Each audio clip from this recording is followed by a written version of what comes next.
Por lo cual, por amor a Cristo me gozo en las debilidades, en afrentas, en necesidades, en persecuciones, en angustias, porque cuando soy débil, entonces soy fuerte.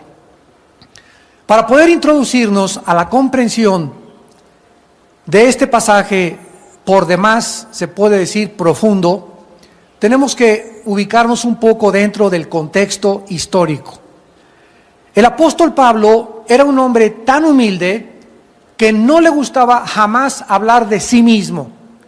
Nunca quería atraer la atención sobre su persona, ni en el púlpito, ni en sus estudios, porque no le gustaba alabarse a sí mismo, mucho menos jactarse de sus dones, o de sus visiones, o de sus experiencias espirituales con Dios. Por causa de esta razón, muchos falsos maestros lo comenzaron a atacar y comenzaron a propagar por ahí los rumores de que el apóstol Pablo, él no tenía experiencias espirituales. Murmuraban y diciendo, ¿cómo puede Pablo llamarse apóstol si nunca ha tenido visiones, ni sueños, ni milagros, ni revelaciones de Dios? Pablo pues entonces tuvo la necesidad de defenderse ante sus críticos y al mismo tiempo salvar a la iglesia de Corintio de los falsos maestros.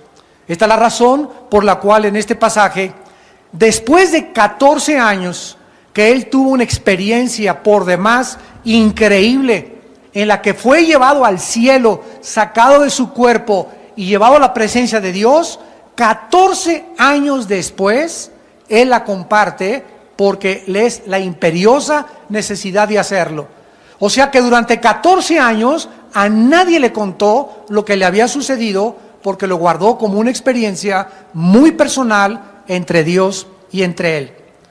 Esta es la razón, repito, por la cual ahora comienza a compartir sus experiencias porque no tenía opción alguna. Dice el versículo 1, ciertamente, y así es como comienza, no me conviene gloriarme, pero vendré a las visiones y a las revelaciones del Señor. Él era un hombre que había sido llamado por Dios, a quien el Espíritu Santo se reveló a él.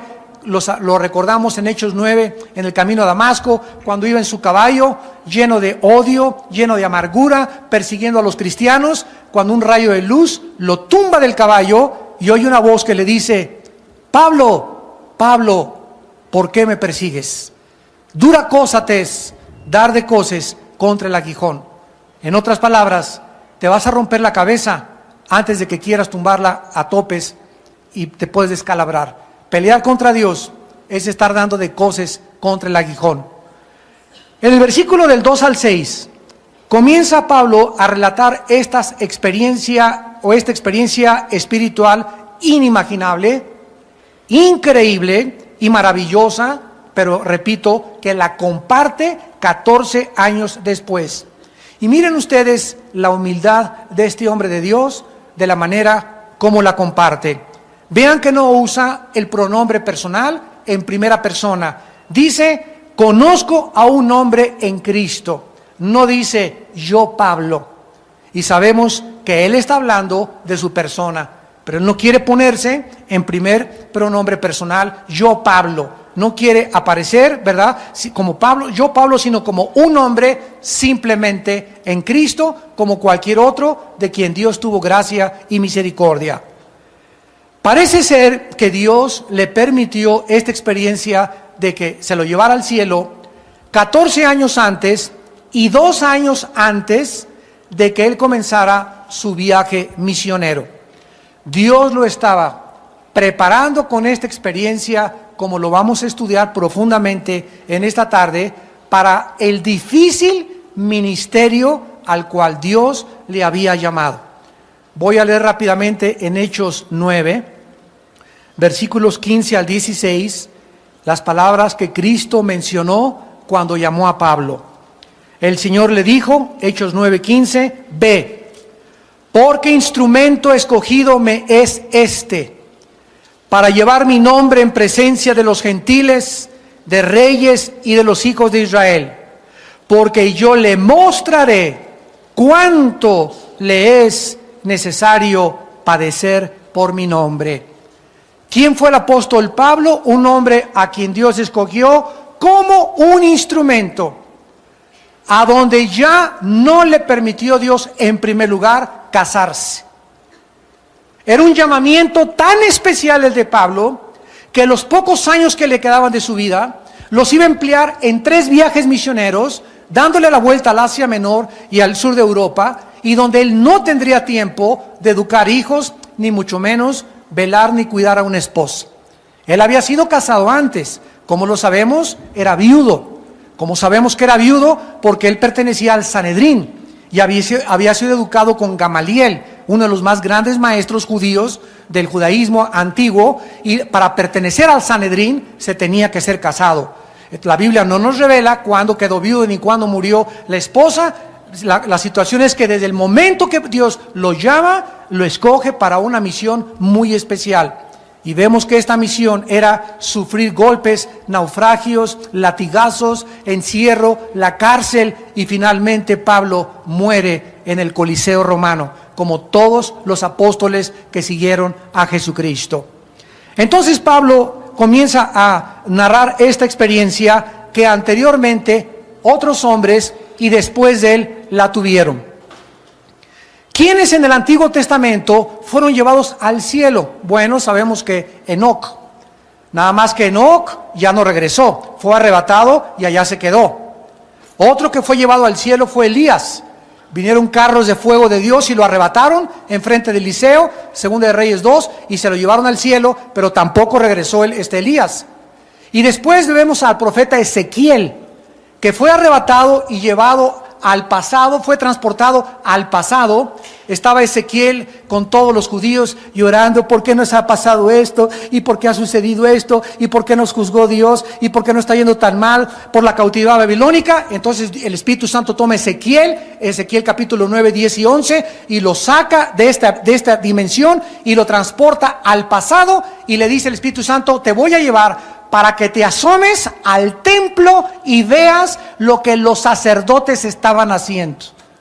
La causa por la cual el pueblo ahorita está chillando y sufriendo es por pecados del pasado. Y lo lleva al pasado y le permite ver a Ezequiel todo lo que en secreto los líderes espirituales de Israel estaban haciendo. Entonces él fue sacado de su cuerpo, llevado al pasado y vuelto a regresar otra vez. Otro hombre que Dios también se llevó al cielo fue al apóstol Juan. Al apóstol Juan en Apocalipsis 4 dice: oí una voz que me dijo: sube acá, así como si fuera el primer piso de una casa, sube acá. Y de repente Juan, en la isla de Patmos, él estaba prisionero bajo el emperador romano, es sacado de su cuerpo y llevado al cielo. Y Juan dice: vi un trono alto y sublime, con un arcoíris alrededor, con colores refulgentes como las piedras preciosas, con 4 seres vivientes, 24 tronos con 24 ancianos, que decían: santo, santo, santo es el Señor. Y vemos que Juan comienza a relatar lo que él vio en el cielo, pero Juan también regresó a la tierra. Entonces Dios es poderoso, ¿verdad?, para sacar a cualquiera de su cuerpo, llevarlo al cielo y darle visiones, pero no solamente para que tenga visiones, sino para cumplir propósitos muy santos y muy sagrados conforme a su plan eterno en Jesucristo. Pablo pues es sacado de su cuerpo, y dice aquí en 2 Corintios 12 que él no estaba seguro si había sido sacado del cuerpo o con todo y su cuerpo había sido llevado al cielo. Pero él mismo escribió posteriormente que la carne y la sangre no pueden heredar corrupción. Así que él no pudo haber ido en su cuerpo al cielo, porque la carne y la sangre no pueden salir de esta dimensión, porque este cuerpo fue diseñado para vivir bajo estas 4 dimensiones en las cuales vivimos. Y otro hombre que fue sacado también fue Isaías. En el capítulo 6 dice que fue sacado de su cuerpo y llegó al cielo, y vio ahí un trono alto y sublime, los querubines, y gritó: inmundo soy de labios, ten misericordia de mí, Señor. Estas experiencias celestiales, ¿cuántos quisieran tenerlas? Nadie levanta la mano y dice: yo quisiera ir al cielo. ¿Saben por qué la levantaron? Porque no saben lo que están pidiendo.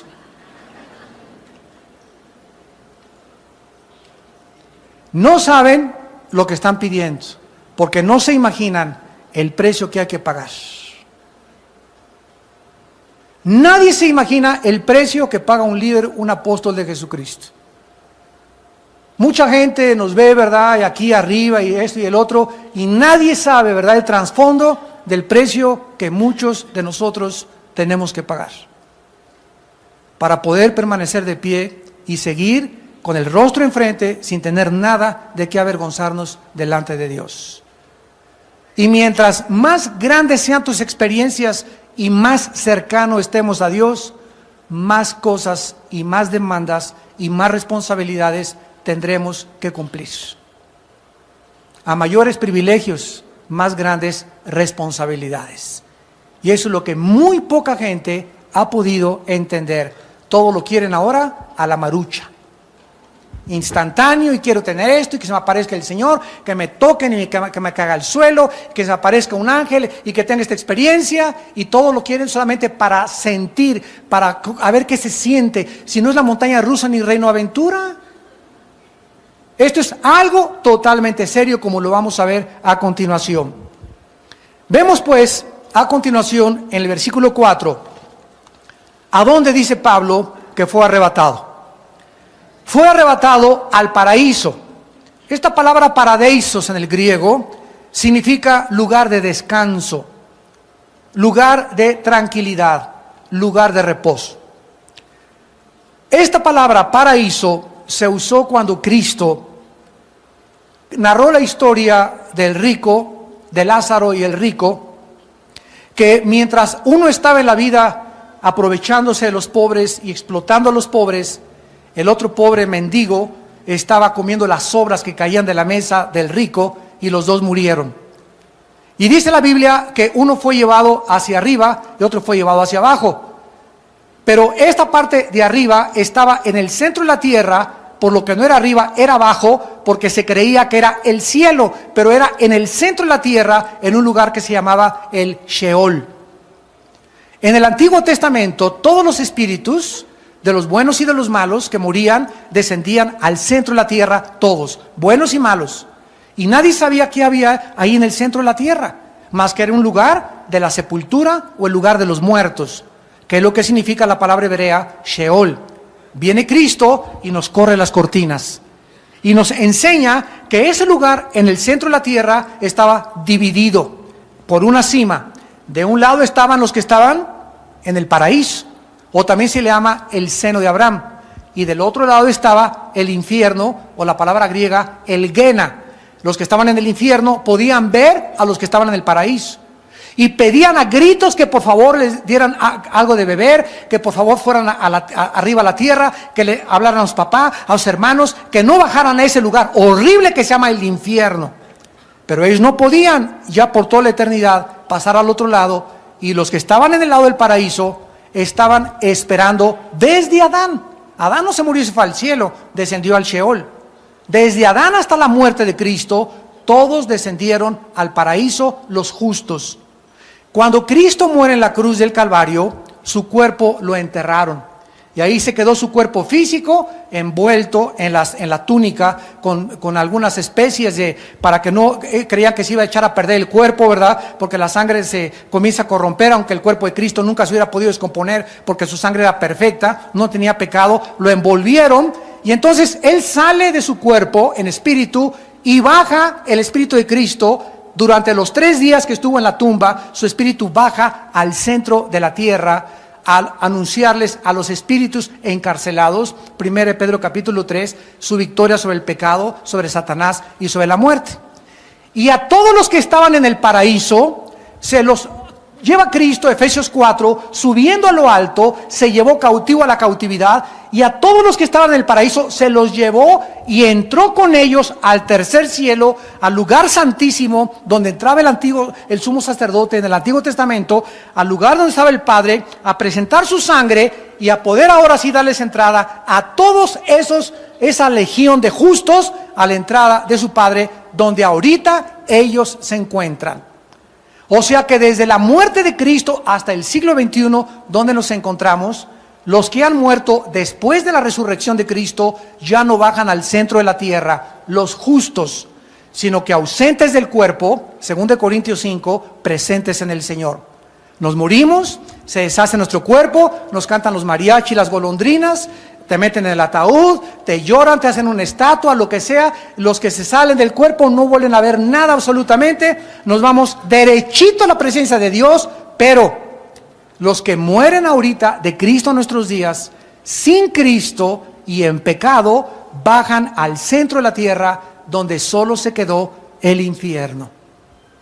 O sea que el infierno sigue estando en el centro de la tierra. Junto al infierno hay otro lugar que se llama el abismo. Y en el abismo no habitan espíritus humanos, ahí habitan espíritus de demonios. Y hay otro lugar que se llama las prisiones de oscuridad o el Tartarus, donde están encerrados los ángeles que violaron la genética en Génesis 6 y están esperando el día del juicio hasta después del milenio. Así que hay 3 prisiones en el centro de la tierra: el infierno, el abismo y el Tartarus o el Abadón. Entonces, esto es lo que la Biblia nos muestra. Y cuando Pablo fue arrebatado al cielo. Ahora el paraíso está ¿en dónde? En el cielo. Vean ustedes en Juan capítulo 14 lo que el Señor Jesucristo les consoló diciéndoles a los discípulos. Juan 14, Cristo se iba a ir ya de ellos. Se iban a quedar solos. El Espíritu Santo iba a bajar y los iba a acompañar hasta el día de su muerte, como lo está con nosotros. Pero en este periodo, donde Cristo ya no iba a estar con los discípulos, les dijo estas palabras en Juan 14: no se turbe vuestro corazón, creéis en Dios, crean también en mí. O sea, mientras estamos en el cuerpo, amados santos, no dejemos que nadie nos robe nuestra paz, nuestra tranquilidad. Vamos camino, vamos en la barca navegando con vientos contrarios, tenemos que seguir remando. No permitamos que las tormentas de la vida, ni las lluvias, ni el granizo, ni los ríos, ni la caída del petróleo, ni la caída del dólar, ni la pornografía, ni la inmoralidad, ni la Sodoma y Gomorra en la que estamos viviendo actualmente, no permitamos que nada, ninguna cosa nos separe del amor que es en Cristo Jesús. No permitas que tu corazón se turbe. Esta palabra turbarse significa agitado, incierto, intranquilo. Mantengámonos en paz, mantengámonos con esa paz que sobrepasa todo entendimiento hasta que Cristo venga. Porque si creemos en Cristo, estamos creyendo en Dios. Y miren lo que dice Cristo a continuación: en la casa de mi Padre. Y allá no se refiere al centro de la tierra. En la casa de mi Padre, o sea, donde mi Padre está, muchas moradas hay. Si así no fuera, yo os lo hubiera dicho. Voy pues, ¿a qué cosa? A preparar lugar para ustedes. Y si me fuere y os prepararé lugar, vendré otra vez y os tomaré a mí mismo, para que donde yo estoy, ustedes también estén. Este paraíso, pues, al que Pablo fue arrebatado, es al mismo cielo, al tercer cielo, a donde fue arrebatado el apóstol Juan en el libro del Apocalipsis. Ahora, dice la Biblia también en 2 Corintios 12, regresamos a nuestro pasaje, que estando en el paraíso, estando en la presencia de Dios, no oyó hablar castellano, ni otomí, ni chichimeca, ni hebreo, ni italiano, ni inglés, ni alemán. Oyó palabras inefables. ¿Qué significa esto? Que no se pueden expresar en el idioma en que hablamos. ¿Se imaginan ustedes esto? Les voy a explicar más o menos para que entiendas. A un ciego, ¿cómo le puedes decir de qué color son las nubes? Mira, cieguito, son como el algodón. Así blanco, blanco, terso, terso. El algodón te va a contestar. ¿Y qué es el algodón si tampoco ha visto el algodón? ¿Cómo podemos tener un punto de referencia con alguna persona que no ha podido contactarse con aquello que le queremos explicar? Explícale a un niño de 3 años cómo vienen los niños al mundo. O explícale a un niño de 4 años la raíz cuadrada, matemáticamente hablando. Aunque tuviéramos las palabras, no podríamos expresarle por causa de su entendimiento. O sea que cuando Pablo subió al cielo, algo en su cerebro se abrió, que se le destapó. Decía Einstein, el gran científico nacionalizado norteamericano, Alberto Einstein, que teníamos desarrollado el 6 o el 7% del IQ, del intelecto, el coeficiente intelectual. 6-7%. Tenemos casi más del 90% en el cerebro apagado, cerrado por el pecado. E imagínense ustedes, Adán tenía el 100%, pues Pablo sube al cielo y se le destapa quién sabe qué por ciento, pero comienza a ver y a oír cosas que cuando regresó aquí a la tierra, aunque les quiera decir lo que vi, lo que oí, no tengo palabras, no existen en el diccionario de la lengua y la literatura española palabras que pueda usar para decirles lo que oí en el cielo. ¿Ya? Hasta ahí nos podemos quedar. Seguimos adelante. Esta revelación fue tan maravillosa del apóstol Pablo, que dice que él no quería gloriarse, versículo 5, sino en sus debilidades, porque no quería ser insensato. Ahora bien, cuando Pablo aterriza aquí en la tierra, ay Dios mío, esto me ha traído, pero de veras, hasta el sueño me ha quitado. Para que la grandeza de las revelaciones, para que aquellas cosas que yo pude, que se me descubrieron, para que todo aquello que yo vi, para que todo aquello que yo oí, al bajar a la tierra, no me comenzara yo a sentir especial, no me comenzara yo a sentir que soy diferente a los demás y que yo soy el escogido, yo soy aquel, la última Coca-Cola del desierto, para que las cosas y la experiencia mística que tuve con Dios no pudiera exaltarme.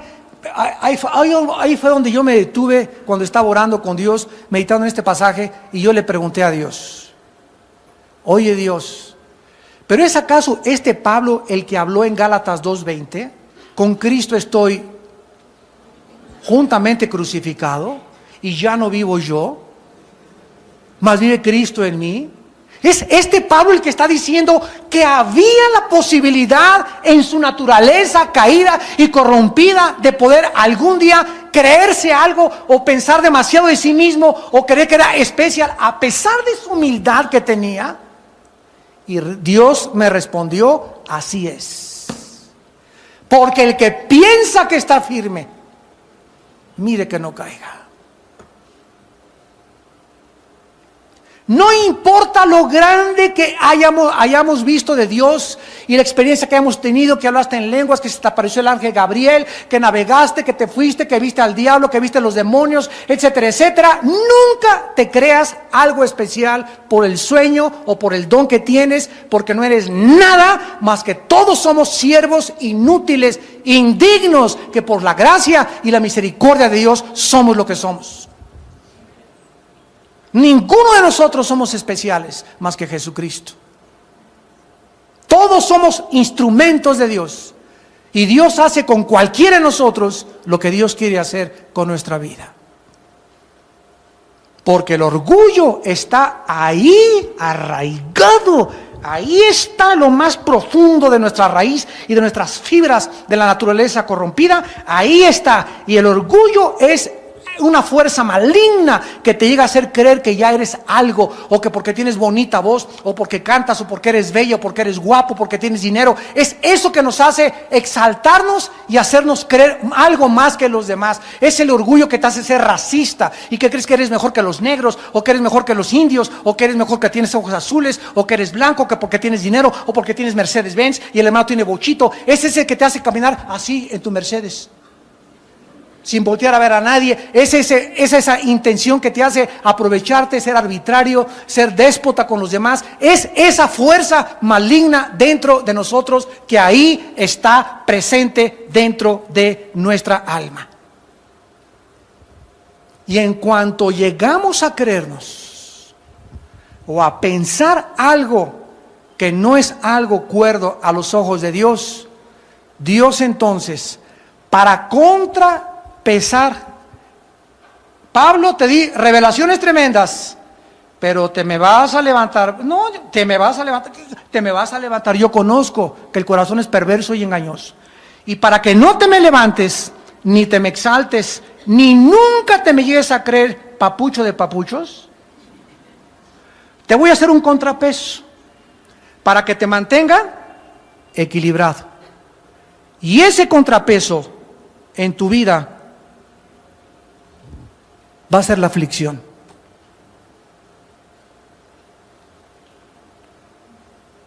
Vas a mantener durante toda tu vida algo que te va a hacer sufrir. Y no te lo voy a quitar. Porque el problema no está tu enfermedad, sino tu problema va a estar en que en esa enfermedad yo no esté contigo. Pero quiero decirte, Pablo, bástate mi gracia.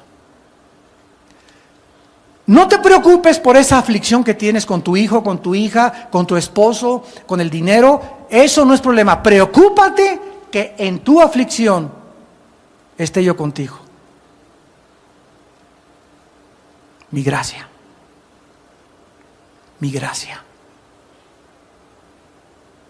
Porque si tenemos gracia, de la gracia de Dios en nuestras vidas, con mi Dios asaltaré muros y derribaré ejércitos.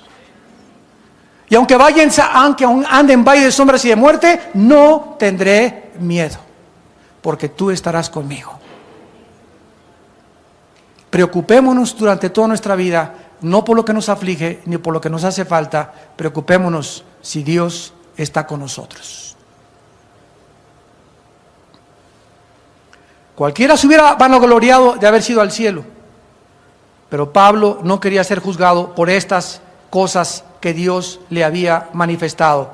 Veamos rápidamente en el versículo 7 el análisis griego de las palabras, porque la palabra aguijón es la palabra skolopos en el griego, que significa una punta afilada que hiere como espina.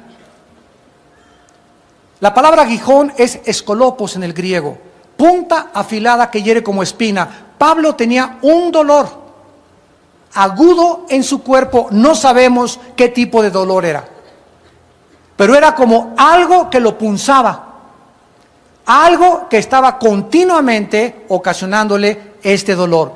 La palabra mensajero es angelos, que significa enviado o mensajero.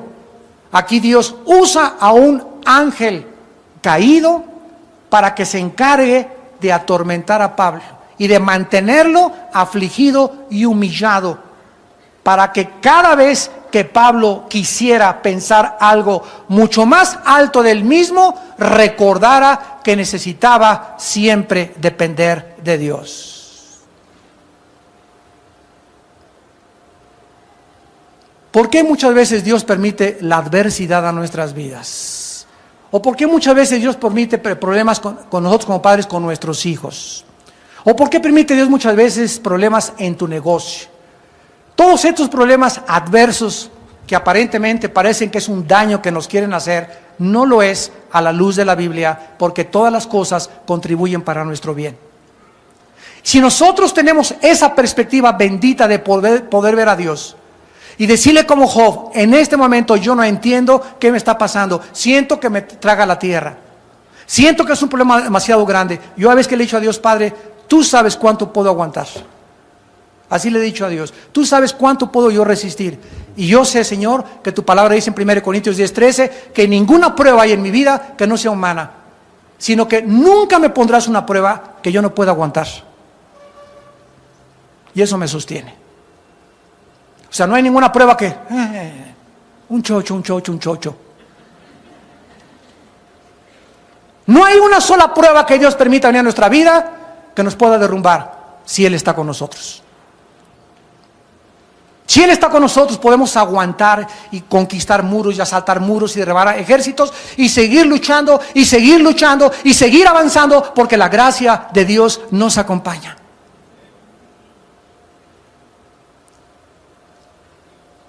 La palabra carne es la naturaleza corrompida humana. Este aguijón, este dolor que Pablo no era un dolor moral o mental o espiritual, era un dolor físico, era una dolencia física, era un problema físico que Pablo tenía. Muchos dicen, he oído, que era un problema oftalmológico, o sea, de los ojos, porque en Gálatas escribe y les dice, mirad con cuántas grandes letras les escribo. Puede ser en los ojos, pero todo es verdad, especulación. No sabemos a ciencia cierta qué tipo de enfermedad o de dolor le permitió Dios tener. Y la palabra abofetear es la palabra griega colapiso, que significa golpear con el puño. O sea, vemos que es algo que sentía así Pablo en su cuerpo, algo que lo estaba atormentando y causándole aflicción continua. Dice en Romanos capítulo 12, versículo 3. Digo pues, por la gracia que me es dada, a cada cual que está entre ustedes, que no tenga más alto concepto de sí que el que debe tener, sino que piense de sí con cordura, conforme a la medida de fe que Dios repartió a cada uno. ¿Qué se nos exhorta? Es Pablo el que escribió esta carta a los romanos, que tengamos cuidado de no pensar más allá o más alto de nosotros mismos de lo que somos. El día que tengas dinero, nunca te vayas a enorgullecer del dinero, porque no lo oíste tú, te lo dio Dios. El día que tengas un logro y que alcances una carrera, dale gracias a Dios que te dio papás o el dinero para alcanzar esa carrera que no se los dio a otros. El día que tengas algún éxito en la vida, no te vanaglories, porque todos los que llegan al éxito, deportistas, artistas de cine, cantantes, políticos, filósofos, todos los que alcanzan el éxito sin Dios, al llegar ahí arriba, se enferman, se descomponen, porque el poder descompone, la gloria, el aplauso, los halagos, vuelven locos a los artistas, hasta en el psiquiátrico acaban muchos de ellos. A deportistas, a políticos. ¿Por qué? Porque no fuimos creados para alcanzar nada en la vida sin Dios. Separados de Él, nada podemos hacer. Nada. ¿Qué es nada? Nada. Nada. Y Pablo en el versículo 8, regresamos al versículo 8 de 2 Corintios 12, le pide a Dios 3 veces, Dios, quítamelo. Señor, quítamelo. Oh Señor, quítamelo. Ya no lo aguanto. Quítame este marido cocodrilo que tengo. Prefiero que te lleves a este hijo mío. Quítame esa hija, o quítame aquello, Señor, o que este dolor, por favor, te lo suplico. ¿Cuántas veces hemos nosotros rogado por eso y no te ha quitado Dios a tu esposo o a tu esposa o a ese hijo o a esa mamá o a ese jefe de tu trabajo? Y Dios ha dejado que lo tengamos. Porque el propósito de Dios nunca es sacarnos de la tribulación, sino en medio de la tribulación demostrarnos que podemos ser más que vencedores. Gloria a Dios. ¿Se acuerdan ustedes?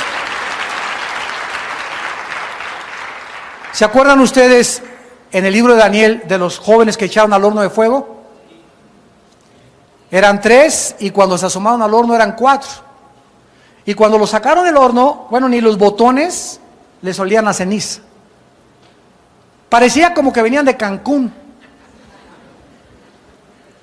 Que no parece que no habían venido de una prueba tan tremenda como era un horno.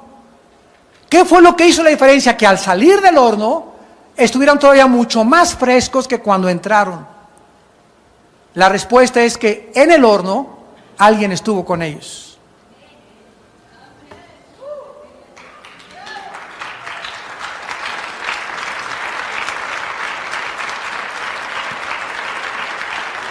Cuando tú atraviesas una prueba y Dios está contigo, al acabar la prueba, te ve la gente que ni siquiera se imaginó en qué prueba pasaste.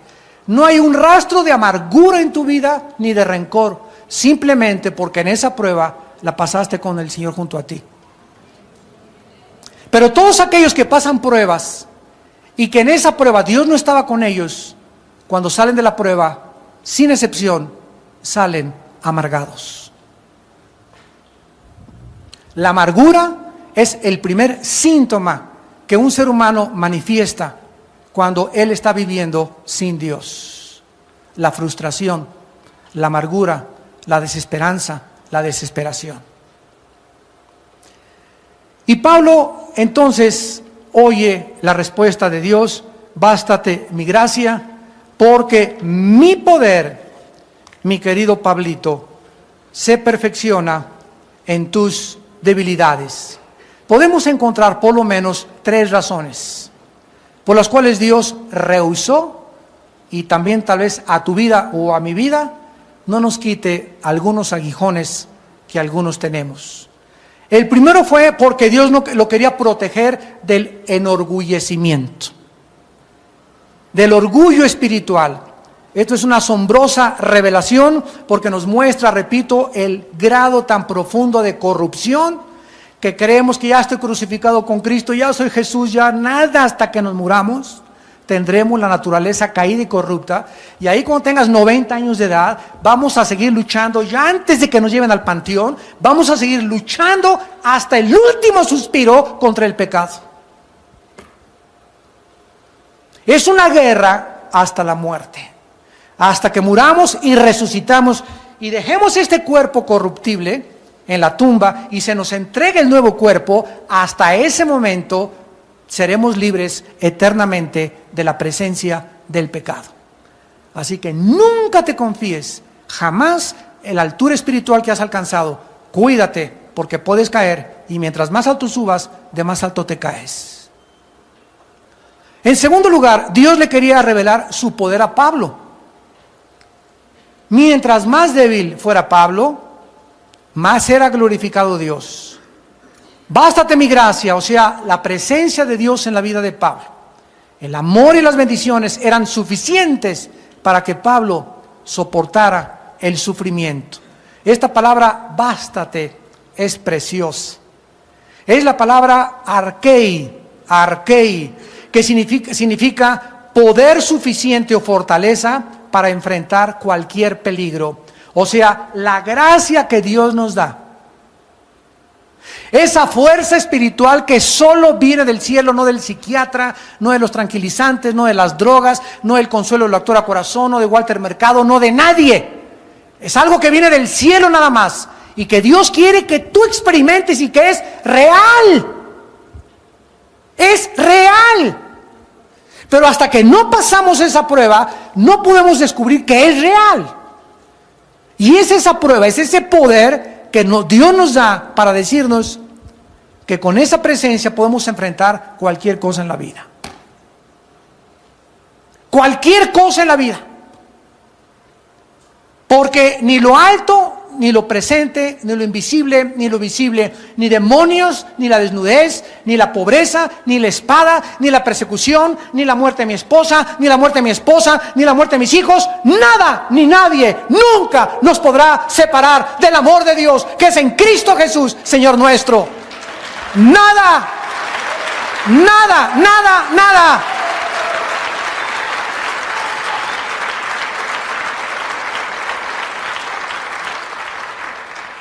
Mi poder se perfecciona en la debilidad. Mientras más débil seamos, mayor oportunidad tendrá Dios de mostrar en nosotros su poder y su fortaleza. Una persona autosuficiente es lo contrario a una persona débil espiritualmente. No necesita a Dios.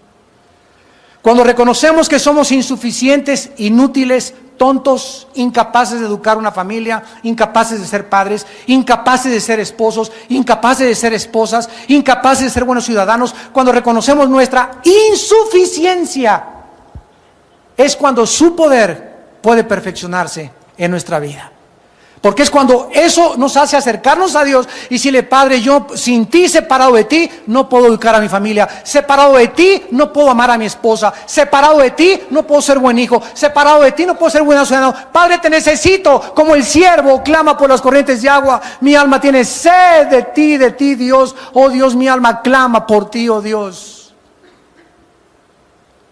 Ahí es cuando Dios desciende, porque los que esperan en Jehová tendrán nuevas fuerzas y levantarán alas como las águilas y volarán y no se cansarán.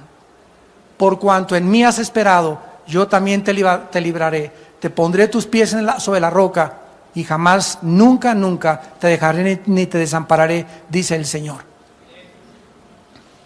En 2 Samuel capítulo 22, David aprendió esto cuando estaba harto de la persecución de sus enemigos, de las traiciones, de las calumnias, de los chismes, de las murmuraciones. Y él escribe casi antes de morir estas palabras en la segunda carta de Samuel, capítulo 22, versículo del 2 al 3. Y dijo David: Jehová es mi roca y mi fortaleza y mi libertador.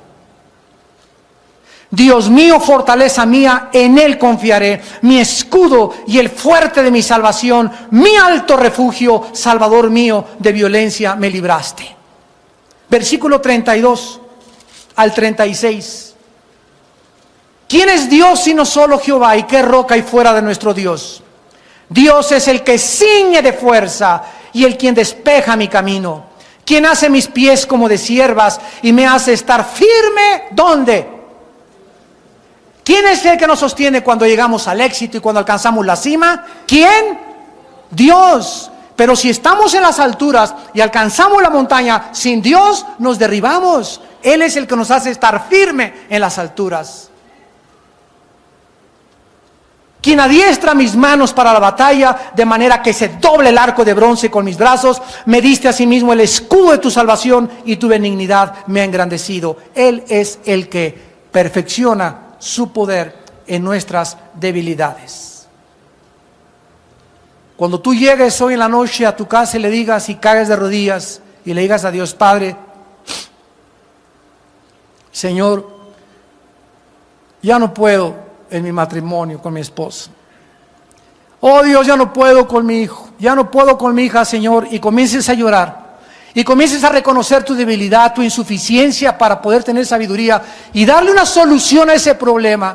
Cuando Dios nos ve así, quebrantados y contritos, reconociendo que estamos levantando al cielo y que le estamos diciendo: solo tú puedes hacer esto, solo tú puedes cambiar las vidas. Yo no soy Dios, yo no soy tu Dios, tú eres el que puedes cambiar las circunstancias. Yo vengo a ti y a pedirte y a alabarte y a bendecir tu nombre. Ahí en ese momento algo se va a apoderar de nosotros que nos va a hacer levantarnos. Después va a secar nuestras lágrimas y nos vamos a sentir fortalecidos y con ganas de seguir viviendo.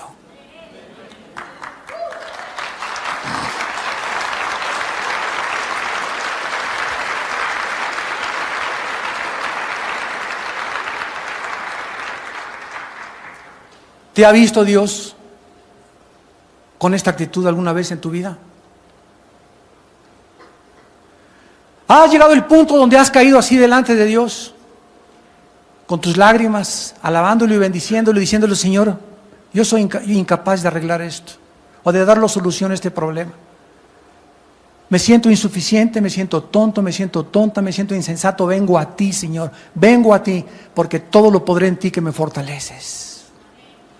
¿Ha llegado en tu vida este momento? ¿Y has experimentado esas fuerzas como el águila? ¿Saben ustedes por qué en Isaías 40 se usa el ejemplo de las águilas? Porque es la única ave que cuando las tormentas vienen, cuando viene la tormenta, todas las aves vuelan y se van a esconder.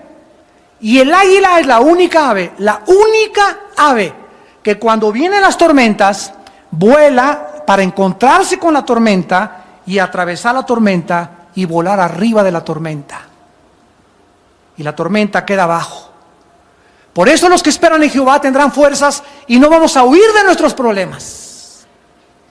Por la puerta falsa, por las drogas, el alcohol, otra mujer, el sexo, la pornografía. Ya estoy desanimado, ya qué iglesia ni qué iglesia, todos una bola de hipócritas. No sea chillón. Cobardes. Los valientes arrebatan el reino de Dios. Y Dios no nos ha dado espíritu de cobardía, sino de poder y dominio propio. Tenemos que ser valientes y no amedrentarnos ante nada en la vida. Pero ese valor solamente viene del poder de Dios, que nos fortalece en nuestra debilidad. Y Pablo termina diciendo en 2 Corintios 12, versículo 10, por lo cual, por amor de Cristo, me gozo en las debilidades, en afrentas, en persecuciones, en angustias, porque cuando soy débil, entonces soy fuerte. ¿Por qué? Porque Él era fuerte en el poder de Jesucristo. Y el poder de Cristo es más fuerte que todas las fuerzas de los seres humanos juntas. Aleluya, gloria a Dios. Te alabamos, Señor, y te damos las gracias por tu palabra en esta mañana. Oh Dios, amplía nuestro entendimiento para comprender tus caminos y tus pensamientos y poder comprender que la vida cristiana es una vida de soldados. No estamos de vacaciones en este planeta, estamos en un campo ocupado por el enemigo que nos continúa bombardeando, nos continúa lanzando misiles y no nos vamos a trincherar porque contigo asaltaremos muros y derribaremos ejércitos. Nada ni nada nos podrá separar de tu amor, porque si tú con nosotros, ¿quién contra nosotros? ¿Quién nos acusará? Nadie. Tú eres el que nos has declarado justos y santos delante de tu presencia. Gracias, Señor, porque todos los días estarás con nosotros hasta el día de nuestra muerte. He aquí estoy con todos ustedes hasta el día del fin. Sean valientes, esfuércense, echen mano de la vida eterna, no desmayen, porque los valientes arrebatan el reino de Dios. Padre, gracias por hacernos comprender que lo único que necesitamos en esta vida es tu gracia.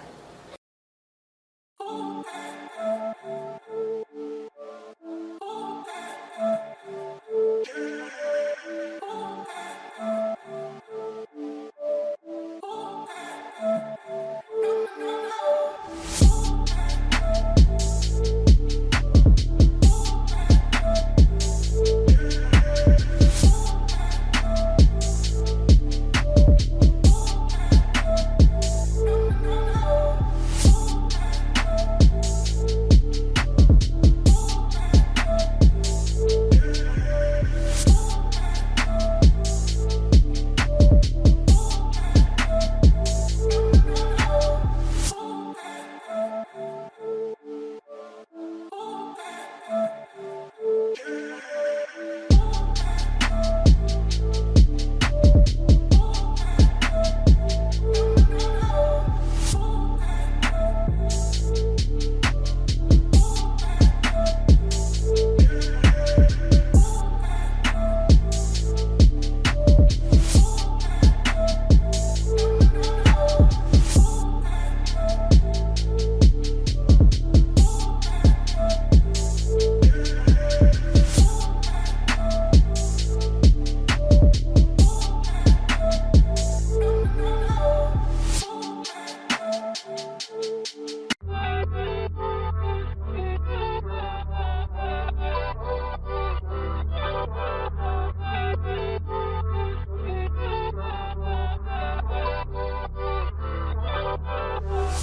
back.